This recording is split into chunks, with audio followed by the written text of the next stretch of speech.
Jy luister na die Fairies and Folklore podcast deur Ronel.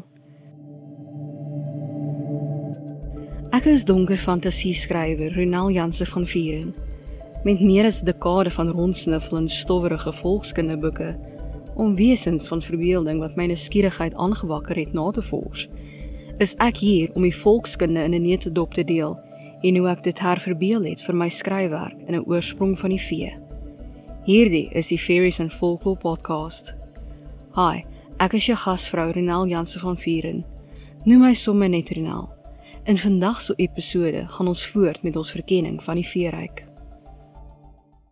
Hierdie episode word geborg deur my oorsprong van die veeboekreeks. Jy het hulle op die podcast ontmoet, nou sien hulle in aksie. Jy kan nou my tyd om die podcast te maak, navorsing, skryf, opnames en so meer, borg deur vir my 'n koffie te koop. Dit kan eenmalig wees of jy kan dit weer in die toekoms doen. Jy kan ook die podcast as 'n luisterboek koop om te help met die hosting. Leer meer op my webtuiste Ronel the Mythmaker. Skakels in die beskrywing.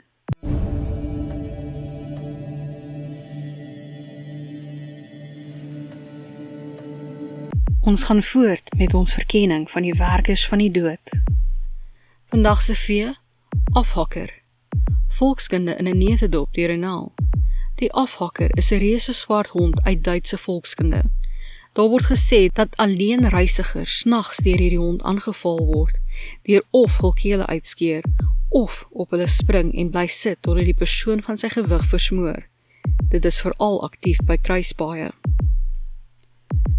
Sommige glo die afhakker is 'n vampierwese wat op sy agterpote opstaan voordat hulle die keel uitskeer en die bloed van hul slagoffer drink, en vlug met die opkoms van die son of die geluid van kerkklokke. Daar is selfs gefluister dat hierdie swart hond van vorm kan verander, gewoonlik in die van 'n perd.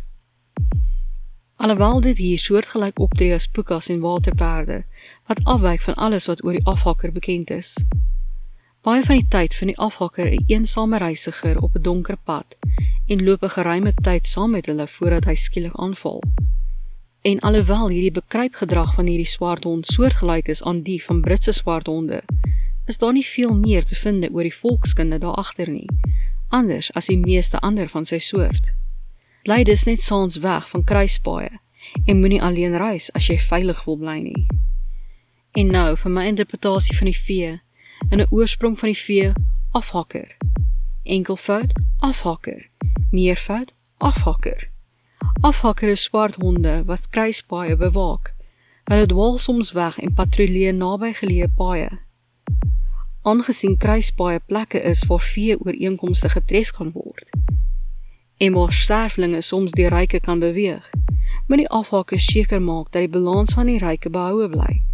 Niemand wil herhaling van die repelsteeltjie-ramp hê nie. Hierdie swart hond verskyn gewoonlik as 'n reuse schnauzer, om niemand bang te maak totdat dit nodig is nie. Dit ruk wel kele uit en drink bloed, maar dit is net om sy betowering en die beskerming om die kruispad aan te wakker.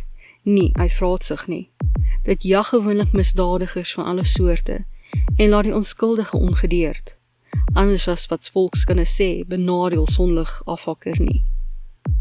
Ek hoop dat jy hierdie episode van die Fairies and Folklore podcast geniet het, en dat jy iets nuuts oor die vee geleer het.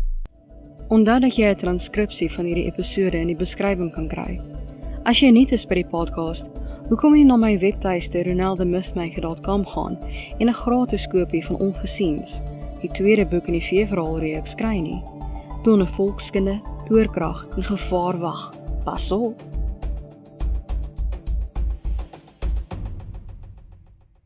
Sluit aan vir boeke en volkskunde.